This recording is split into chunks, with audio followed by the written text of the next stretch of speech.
Today on Elliott Wave TV, I'm joined by Elliott, who is the lead developer on EWAVES, which stands for Elliott Wave Analysis and Validation Expert Systems. Quite a mouthful. Yes, it is. That's why we just call it EWAVES and keep it short, keep Short it and simple, because otherwise it's too complicated. Now, after several years in the making, you and your team at Qualitative Analytics have reached a major milestone, and it's been a while since we've had you on Elliott Wave TV, so I thought it'd be a good excuse to sit down and pick your brain as to what's going on. Yeah, well, it's been an exciting ride. It's been a lot of grunt work. I mean, we've been very inspired and very excited about the potential for EWAVES now and in the future, but the nitty-gritty daily grind of sitting down and sketching out wave patterns by hand and being like, oh, why isn't the program labeling this the way we want it to? Let's, do this and that. And it's been, a very long grind through that.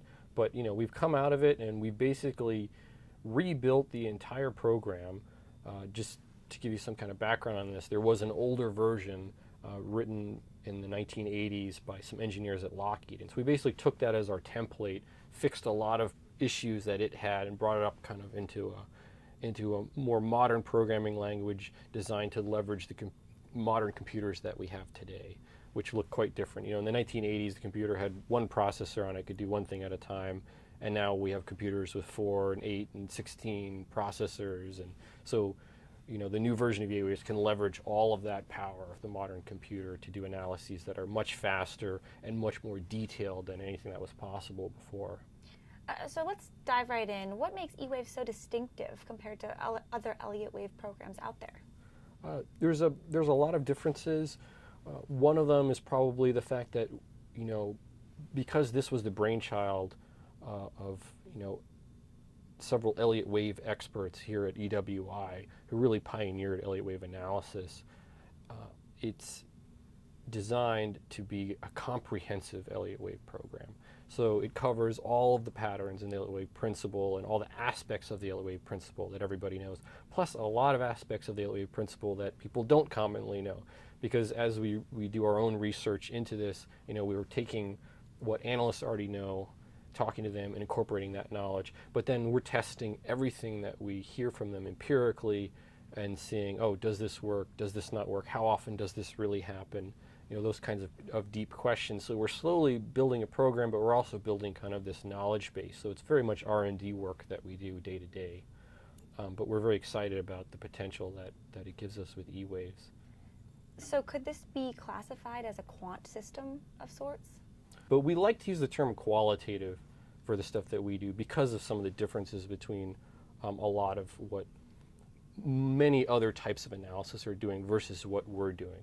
What we're doing is attempting to mimic something that humans are very good at, which is looking at a picture that may be very fuzzy and very imperfect and saying, you know what, I think the best thing that looks like is a duck. That's kind of what this program is designed to do.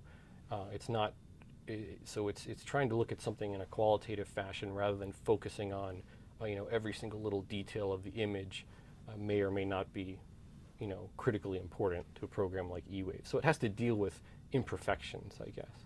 So in bringing it back to the markets themselves, I think you mentioned you track something like 70 markets. Did I remember that correctly? Yeah, right now we're tracking 70. So in the old version that we used to run, the 1980s version written in Lisp, really slow program, even on modern computers.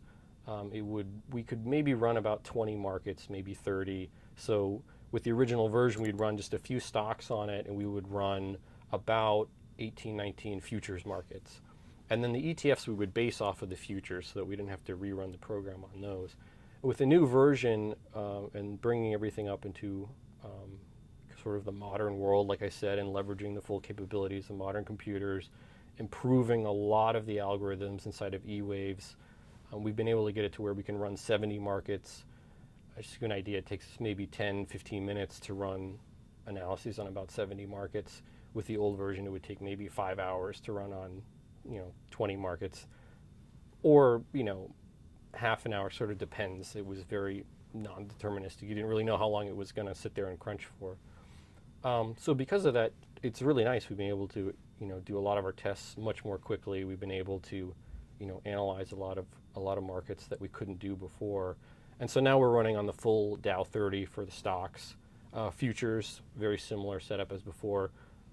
ETFs, we're still basing those on the futures market, but we're planning ahead that we're going to start to separate those out and cover more ETFs that are popular, like mining stocks and things right now that we're not covering but are very popular since, like I said, we now have the ability to run on those assets.